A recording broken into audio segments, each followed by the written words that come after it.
The ultimate Indian में आप सभी को अभिषेक सरकार का नमस्कार। वेस्ट बंगाल के अपडेट्स को तो आप बहुत प्यार दे ही रहे हैं, वो कंटिन्यू रहेगा, वो आता रहेगा। वेस्ट बंगाल से जुड़ा हुआ कोई भी अपडेट आता है वो तो मैं आप तक लेके आता ही रहूँगा। पर अब हमने एक और नई सीरीज स्टार्ट की है कि पूरे दिन भर का जो 5 इंपॉर्टेंट न्यूज़ है ऑल ओवर इंडिया से, जो 5 इंपॉर्टेंट न्यूज़ है वो भी हर रोज़ आप तक मैं लेके आऊँगा। तो जल्दी से हमारे चैनल को सब्सक्राइब कर लीजिए। आज का पहला अपडेट है आधार कार्ड से रिलेटेड।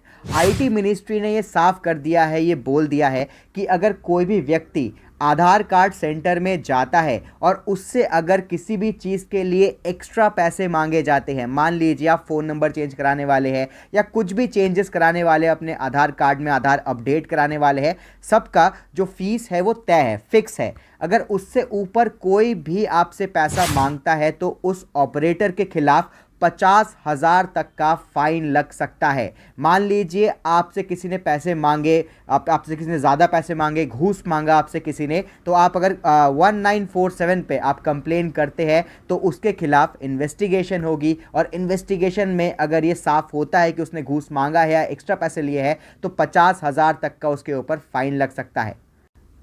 दूसरा अपडेट है मालदीव्स और इंडिया के बीच जो टकराव चल रहा है उससे रिलेटेड। आप सबको पता ही है हमारे प्राइम मिनिस्टर श्री नरेंद्र मोदी जी लक्षद्वीप घूमने गए हुए थे। लक्षद्वीप से काफ़ी सारे इमेजेस भी उनकी वायरल हुई। इसी बीच मालदीव्स के 3 मिनिस्टर्स ने ये ट्वीट कर दिया कि अगर इंडिया को मालदीव्स के बीच से टक्कर लेनी है, बीच टूरिज्म से टक्कर लेनी है, तो इंडिया कहीं नहीं ठहरेगा। मालदीव्स के बीच बहुत शानदार है इंडिया के बीचेस से। यहाँ से ही दोस्तों शुरू हो गया ट्विटर वॉर। इंडियंस ने ट्विटर पर हल्ला बोल दिया मालदीव के खिलाफ और बॉयकॉट मालदीव का ट्रेंड चलने लगा। इंडियंस ये बोल रहे हैं ट्विटर पे कि मालदीव से काफ़ी अच्छे अच्छे बीचेस इंडिया में हैं और हम लोग अब इंडिया में ही घूमने जाएंगे बीचेस में, मालदीव्स हम लोग नहीं जाएंगे। यहाँ तक कि बड़े बड़े जो फिल्म स्टार्स हैं, अक्षय कुमार से लेकर सलमान खान तक, सब ने ट्वीट किया। सचिन तेंदुलकर ने भी ट्वीट किया कि हमारे इंडिया में ज़्यादा अच्छा टूरिस्ट प्लेसेस है, लोगों को इंडिया में पहले घूमना चाहिए, इंडिया को देखना चाहिए। मालदीव्स को ये सुन के बिल्कुल डर सा लग गया कि भाई अब इंडिया से टूरिज़्म नहीं आएगा, क्योंकि मालदीव्स का जो टूरिज़्म है वो सबसे ज़्यादा इंडिया से ही आते हैं, इंडिया से सबसे ज़्यादा टूरिस्ट आते हैं और मालदीव्स चलता ही टूरिज़्म सेक्टर के बलबूते है। मालदीव्स के पास अपना कोई रिसोर्सेज नहीं है, टूरिज़्म के बलबूते ही मालदीव्स की इकोनॉमी टिकी हुई है और अगर इंडियंस जाना बंद कर दे तो मालदीव्स की इकोनॉमी बिल्कुल क्रैश हो जाएगी। इसके बाद मालदीव के प्राइम मिनिस्टर ने अपोलॉजी मांगी है और दोस्तों मालदीव्स के एम्बेसी से भी लोग गए मिनिस्ट्री ऑफ एक्सटर्नल अफेयर में इंडिया के बातचीत करने की ये गलतफहमी है और उन 3 मिनिस्टर्स को निकाल भी दिया गया है। तीसरा अपडेट है ईडी को लेके। ईडी जहां भी करप्शन होती है वहां पे पहुंच जाती है पकड़ने के लिए, पर कुछ समय से ईडी के ऊपर बहुत सारे आरोप लग रहे हैं। ईडी के ऊपर बहुत सारे एफआईआर वगैरह भी हो चुके हैं और अब नया मामला आ रहा है पश्चिम बंगाल से, वेस्ट बंगाल से। वेस्ट बंगाल पहुंची ईडी को ये पता लगा कि वहाँ पे राशन डिस्ट्रीब्यूशन का स्कैम हो रहा है, घोटाला हो रहा है। तो जैसे ईडी एक ज़िला में पहुंची राशन डिस्ट्रीब्यूशन का स्कैम पकड़ने, वहाँ पे जाके टीएमसी के जितने भी कार्यकर्ता थे वो भिड़ गए ईडी से ही। ईडी के साथ लड़ाई झगड़ा हुआ और ईडी को वापस जाना पड़ा।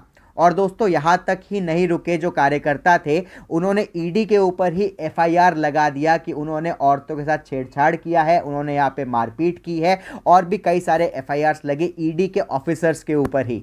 तो अब देखते हैं मामला कहाँ तक जाता है, क्या इन्वेस्टिगेशन होती है, क्या नहीं होती। पर ये तो है ईडी का दिन अब उतने अच्छे नहीं चल रहे हैं। चौथा जो अपडेट है वो है ट्रक ड्राइवर्स के हड़ताल को लेके। अभी जैसे कुछ दिन पहले ही 3 दिन की हड़ताल थी ट्रक ड्राइवर्स को लेके। एक जो नया रूल आया है गवर्नमेंट का कि ट्रक ड्राइवर अगर किसी भी व्यक्ति को रोड पे उड़ा दे, धक्का मार दे, एक्सीडेंट कर दे तो ट्रक ड्राइवर्स को वहाँ पे रुकना पड़ेगा। ट्रक ड्राइवर्स इससे सहमत नहीं थे। उनका ये मानना था कि अगर वो रुक गए तो उनकी मॉब लिंचिंग हो जाएगी, जो आसपास के लोग हैं उन ट्रक ड्राइवर्स को मार डालेंगे। तो गवर्नमेंट ने ये भरोसा दिया था उनको कि अब जो भी कानून बनेगा ट्रक ड्राइवर्स को लेके, पहले ट्रक ड्राइवर्स के साथ पूछा जाएगा, बैठा जाएगा, उनका ओपिनियन लिया जाएगा, उसके बाद ही नया कानून लागू होगा। ट्रक ड्राइवर्स ने गवर्नमेंट का भरोसा करके हड़ताल खत्म कर दी। पर अभी कर्नाटका जो ट्रक ड्राइवर्स एसोसिएशन है उन्होंने बोला है कि 17 जनवरी से फिर से हड़ताल होगा, क्योंकि गवर्नमेंट उनकी बात नहीं सुन रही है। अभी कुछ वीडियोस भी आए थे जहां पे गवर्नमेंट के कुछ अधिकारी ट्रक ड्राइवर्स को बोल रहे हैं कि तुम्हारी औकात क्या है हमारे सामने, और भी ऐसी कई सारी वीडियोस आने लग रही है। तो ट्रक ड्राइवर्स 17 जनवरी से कर्नाटका में फिर से हड़ताल करने वाले हैं। जब भी इनकी हड़ताल होती है तो पेट्रोल के दाम, सब्जियों के दाम, अनाज के दाम सब बढ़ जाते हैं। तो अब देखते हैं क्या होगा आगे। पांचवा जो अपडेट है वो क्रिकेट से जुड़ा हुआ है। अभी रणजी ट्रॉफी चल रहा है और रणजी ट्रॉफी में बिहार वर्सेस मुंबई के बीच क्रिकेट मैच था। उसमें एक ऐसा किस्सा हुआ, एक ऐसा सीन देखने को मिला जो शायद आज तक कभी भी इंडियन क्रिकेट में देखने को नहीं मिला।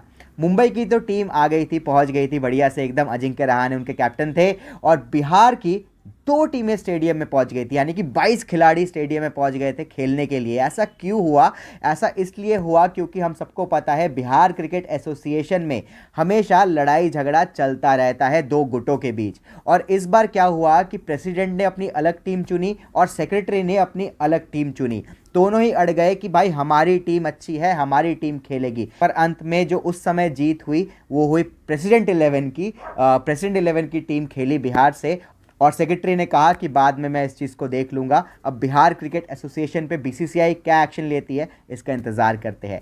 तो ये थे आज के 5 बड़े अपडेट्स, और ऐसे अपडेट्स जानने के लिए सब्सक्राइब कर लीजिए हमारे चैनल को, क्योंकि हर रोज़ ऐसे अपडेट्स आप तक लेके आते रहेंगे।